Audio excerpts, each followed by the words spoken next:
अंधक जन्म की कथा। व्यास जी बोले, हे सनत कुमार जी, सब देवताओं का द्रोही दैत्य मर गया, तब उसके बड़े भाई ने क्या किया, मुझे सुनने की बड़ी उत्कंठा है। कृपा कर अब मुझे वही आख्यान सुनाइए। आपको नमस्कार है। ब्रह्मा जी बोले, सनत कुमार जी, व्यास जी के यह वचन सुनकर शिव जी के चरण कमलों का स्मरण कर बोले, जब वाराह रूपधारी विष्णु जी ने उसके भाई को मार दिया तो हिरण्यकशिपु क्रोध और शोक से युक्त हो भगवान से वैर करने लगा। उसने ब्रह्मा को वह प्रजा को दुख देने के लिए कदम प्रिय वीर असुरों को आज्ञा दे दी। वे असुर अपने स्वामी की आज्ञा सिरधार्य कर देवताओं और प्रजाओं का कदन करने लगे। उनके आतंक से लोगों का नाश होने लगा। देवता स्वर्ग छोड़ पृथ्वी पर भाग गए। हिरण्यकशिपु अपने मरे हुए भाई को जल दान आदि दे उसकी संतान आदि को सांत्वना देते हुए अपने को अजर अमर अजय और अप्रतिद्वंदी जानकर एक छत्र राज्य करने लगा। पश्चात उसने मंदराचल की गुफा में जाकर एक अंगूठे के बल खड़े होकर भुजा उठा आकाश में दृष्टि बांध बड़ा ही घोर तप करना आरंभ किया। कुछ काल में देवताओं ने असुरों को जीत कर अपने अधिकार में कर लिया। उधर जब हिरण्यकशिपु के तप तेज से निकली अग्नि सब लोगों को बाधा देने लगी तो उससे तप्त होकर देवता दुखी हो ब्राह्मण के पास पहुंचे। ब्रह्मा जी उसे वर देने गए। हिरण्यकशिपु ने कहा, मुझे कभी मृत्यु का भय न हो और न मैं किसी अस्त्र पास वज्र सूखा वृक्ष और गिरिंद्र से न मर सकूं तथा जल और अग्नि भी मुझे न मार सके। देवता दैत्य मुनि सिद्ध आदि आपकी सृष्टि का कोई भी जीव मुझे न मार सके और स्वर्ग पृथ्वी ऊपर नीचे दिन रात में मैं न मर सकूं। सनत कुमार जी कहते हैं, दैत्य के ऐसे वचन सुनकर ब्रह्मा जी ने प्रसन्न हो तथास्तु कहकर उसे यह सभी वर देकर तप से उठा 40,000 वर्ष तक राज्य करने के लिए असुराधिपति बना दिया। वह राज्य पाकर उन्मत्त हो त्रिलोकी को ही नष्ट कर देना चाहा। उसने सारे धर्मों का नाश कर रण में प्रमत्तता व्यक्त की और सभी देवताओं को जीत लिया। इंद्राधिक सभी देवता व्याकुल हो ब्रह्मा जी की आज्ञा ले क्षीर सागर में विष्णु जी के पास पहुंचे। विष्णु जी की अनेक स्तुति कर अपना सारा दुख कहा। उसे सुन विष्णु जी ने सब देवताओं को आश्वासित कर उन्हें अपने अपने धाम जाने की आज्ञा दी और कहा कि मैं अवश्य ही उस दैत्य का वध करूंगा। तब देवता अपने धाम को गए। पश्चात विष्णु जी नरसिंह रूप धारण कर दैत्य की नगरी में गए और प्रबल दैत्यों से युद्ध किया। उसको मारकर कितनों का संहार किया। फिर निद्वंद हो इधर उधर घूमने लगे। कितने दैत्य फिर उनसे युद्ध करने आए। तब तक अतुल प्रभाव वाले नरसिंह भगवान को देख दैत्येश्वर पुत्र प्रहलाद ने अपने पिता से उन जगन्मय की बड़ी प्रशंसा की और कहा कि आप इनकी शरण जाइए। इस पर दैत्य ने पुत्र को दुरात्मा कहा और अपने वीर दैत्यों को नरसिंह जी को पकड़ लाने की आज्ञा दी। परंतु वे दैत्य उनके समीप जाते ही ऐसे दग्ध हो गए जैसे अग्नि के समीप जाने से पतंग दग्ध हो जाते हैं। उनके दग्ध हो जाने से दैत्यराज स्वयं नरसिंह जी से युद्ध करने गए। बड़ा युद्ध किया परंतु नरसिंह जी के आगे उसकी एक न चली और उन्होंने उसको पकड़ अपनी जंघाओं पर रख उसके मर्म स्थानों को अपने नखों से विदीर्ण कर दिया। अपने नख रूपी अस्त्रों से उनके हृदय रूपी कमल को उसके जीवन से ही उखाड़ फेंका। उसके सब अंग चूर्ण कर दिए। फिर प्रहलाद को बुला उसके पिता के राज्य पर उसे अभिषिक्त कर दिया। सब देवता प्रसन्न हो गए। विष्णु जी अपने लोक को चले गए। इस प्रकार रुद्र से अंधक का जन्म, वाराह से हिरण्याक्ष की मृत्यु तथा नरसिंह जी से उसके भाई की मृत्यु और प्रहलाद का राज्य पाना, ये सब कथाएं तो हमने आपको सुनाई। अब ब्रह्मा जी से अंधक को जो प्रभाव प्राप्त हुआ तथा उससे जो शिव जी से युद्ध किया और जैसे गणाधिपता की प्राप्ति हुई वह सुनाता हूँ, ध्यान देकर सुनिए। सनत कुमार जी बोले, एक समय विहार में तत्पर हिरण्याक्ष पुत्र अंधक से अपने भाइयों ने हंसी करते हुए कहा कि अब तुम्हारे राज्य से क्या प्रयोजन है। तुम्हारा पिता हिरण्याक्ष तो मूर्ख था, जिसने शिव जी की तपस्या से तुम्हारे जैसे नेत्रहीन और विकृत रूप पुत्र को प्राप्त किया। तुम राज्य पाने योग्य कदापि नहीं हो सकते। भला कहीं दूसरे से उत्पन्न हुआ पुत्र भी राज्य में भाग पा सकता है? इसका तुम स्वयं भी विचार करो। राज्य के अधिकारी तो हम लोग हैं। सनत कुमार जी कहते हैं, जब उन भाइयों ने इस प्रकार की बातें कही तो उसे सुनकर अंधक ने स्वयं अपनी बुद्धि से विचार किया और दीन हो अनेक वचनों से उन सबको शांत कर रात्रि में निर्जन वन में तप करने चला गया। वहां जाकर उसने 10,000 तक मंत्र जप करते हुए घोर तप किया, और जब इतने पर भी कुछ परिणाम न निकला तब उसने अपने उस शरीर को ही अग्नि में जला देना चाहा। यह जानकर देवताओं को बड़ा भय और आश्चर्य हुआ। उन्होंने ब्रह्मा जी के पास जाकर उनकी बड़ी स्तुति की तो ब्रह्मा जी उसे वर देने गए और कहा, हे दानव, मैं तुझ पर प्रसन्न हूँ, जो चाहो वह वर मांगो। उसने कहा, मेरे निष्ठुर भाइयों ने मेरा राज्य छीन लिया है, अतः वे प्रहलाद आदि सब मेरे भृत्य हो जावे, मुझ अंधे के दिव्य नेत्र हो जावे, इंद्र आदि सब देवता मुझे कर देवें और कोई मुझे मार न सके, चाहे देवता, गंधर्व, यक्ष, सिद्ध, किन्नर और मनुष्य तथा नारायण और सर्वमय शंकर ही क्यों न हो। तब उसकी ऐसी दारुण वाणी सुनकर ब्रह्मा जी को बड़ी शंका हो गई और उन्होंने कहा, ऐसा नहीं हो सकता, तुम इसको पलट कर दूसरा वर मांगो। तब उसने कहा, तीनों कालों में उत्तम, मध्यम और कनिष्ठ स्त्रियों के मध्य में ऐसी कोई स्त्री रत्न को मेरी माता बनाइए और उक्त कहे हुए सब वर तो मुझे प्राप्त हुए ही, परंतु शंकर को छोड़ मुझे और कोई न मार सके।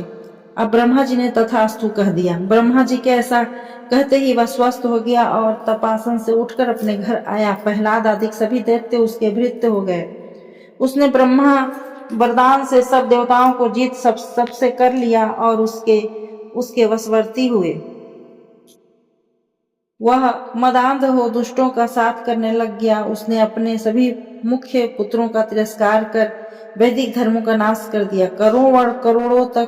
करोड़ों वर्षों तक उसने ऐसा ही वेद, गुरु, ब्राह्मण और देव विरोधी राज्य किया। धन की मदानता ने उसे कुमार्गी बना दिया। एक समय जब वह अपनी सेना ले मंदराचल पर्वत पर गया तो वहां की स्वर्णमयी शोभा से आकृष्ट हो उसने अपना एक अद्भुत गृह निर्माण करना चाहा तथा मंदिर के शिखर पर उसने यह इच्छा पूर्ण भी कर ली।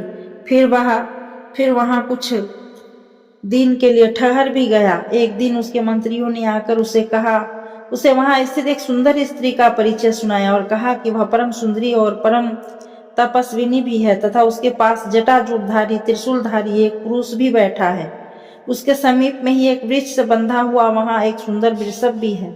इस प्रकार उन मंत्रियों ने उसे महेश्वर और उनकी भार्या का परिचय दिया तथा यह भी कहा कि आप चलकर उन्हें देख लीजिए। उसने कहा, नहीं, मैं उन्हें देखने क्या जाऊं, तुम सब मेरे मंत्री हो, जाकर उससे उसकी सुंदर स्त्री मांग लाओ।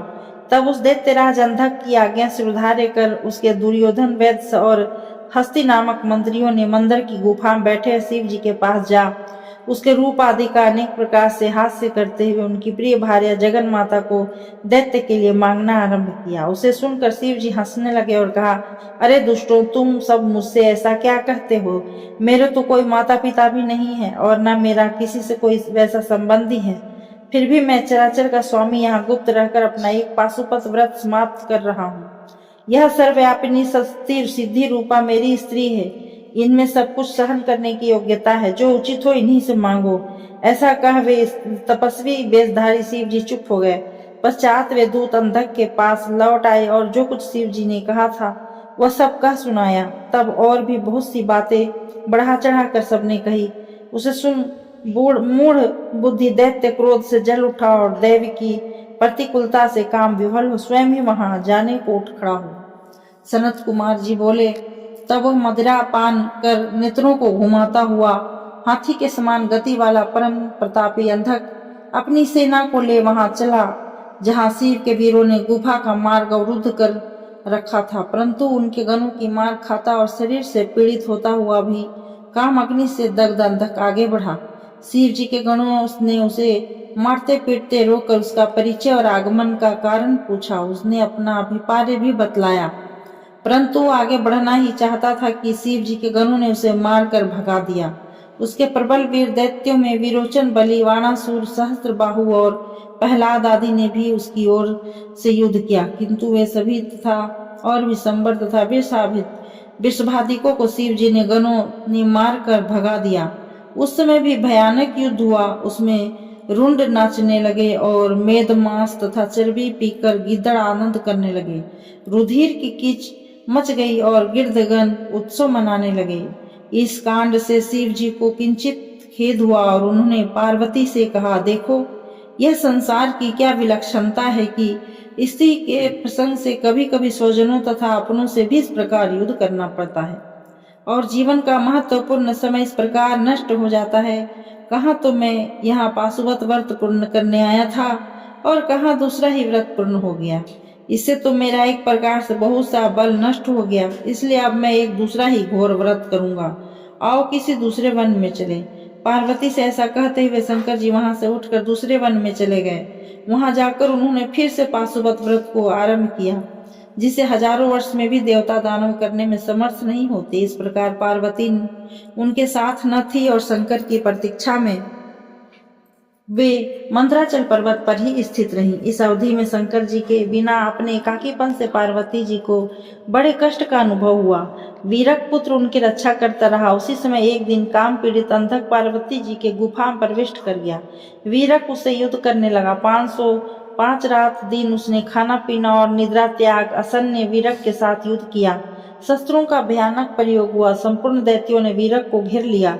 उसका निकलना कठिन हो गया। तब उस पर संकट आया। देख गुफा में बैठी हुई पार्वती जी ने अपनी सखियों के साथ एकाग्रचित्त से ब्रह्मा विष्णु सहित इंद्र आदि सभी देवताओं और वीरों का जो स्मरण किया, तो देवताओं की समस्त सेना स्त्री वेश में शीघ्र ही वहां आ उपस्थित हुई। वे सभी देवता और उनके सहायक सैनिक स्त्री वेश में गुफा के भीतर प्रवेश कर पार्वती जी के पास जा बैठे।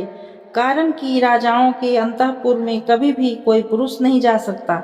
निदान उन स्त्रियों ने समर में विजय पाने वाले भेड़ी और शंख के युद्ध वाद बजाए।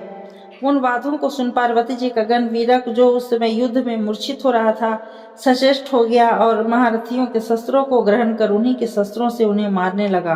तब तक हाथ में दंड लिए ब्रह्मा, ब्राह्मी तथा क्रोध में से व्याप्त चित गौरी, शंख चक्र गदा और धनुषधारी बाहुदंड पूर्ण नारायणी वज्र लिए इंद्राणी और इसी प्रकार देवताओं की देवी नाम वाली सभी देवियां अपने अपने विविध आयुध से युक्त उस दैत्य की अपार सेना को देख हृदय में दुखी हो गई। उनसे कुछ कहते न बना। उसी समय ब्रह्मा जी की प्रमुख शक्ति ने समस्त देवताओं की स्त्रियों के मन को सावधान कर पार्वती जी की आज्ञा से अति पराक्रमी वीरक को सेनापति बनाया। वरदान से बलि दैत्य अपनी सेना सहित उन स्त्रियों के मध्य में कूद कर अपूर्व युद्ध करने लगा। सेनापति वीरक की संरक्षणता में सखियों सहित पार्वती ने अद्भुत युद्ध किया। हिरण्याक्ष पुत्र अंधक महाव्यूह की रचना कर हजारों वर्ष तक वहां युद्ध करता रहा। पार्वती की सहायिका स्त्री सेना निरंतर युद्ध करती रही। 1000 वर्ष के पश्चात महेश्वर भी वहां आए। उन्होंने पार्वती को युद्ध करते हुए देखा। पार्वती की भी उन पर दृष्टि पड़ी। उन्होंने सिर झुका शंकर जी को प्रणाम किया। शंकर जी ने उन्हें हृदय से लगा गुफा में प्रवेश किया। दैत्यों का वेग शांत हो गया। पश्चात उस दैत्य ने शंकर जी के पास संदेश भेजकर फिर उनसे उनकी स्त्री की मांग की और यह भी कहलाया कि तुम तपस्वी नहीं, मेरे शत्रु हो। यह सुन कपाल मालाधारी शंकर के क्रोध का अंत न रहा। उन्होंने उसके दूत को बहुत सी बातें समझाकर उसे युद्ध संदेश भेज दिया।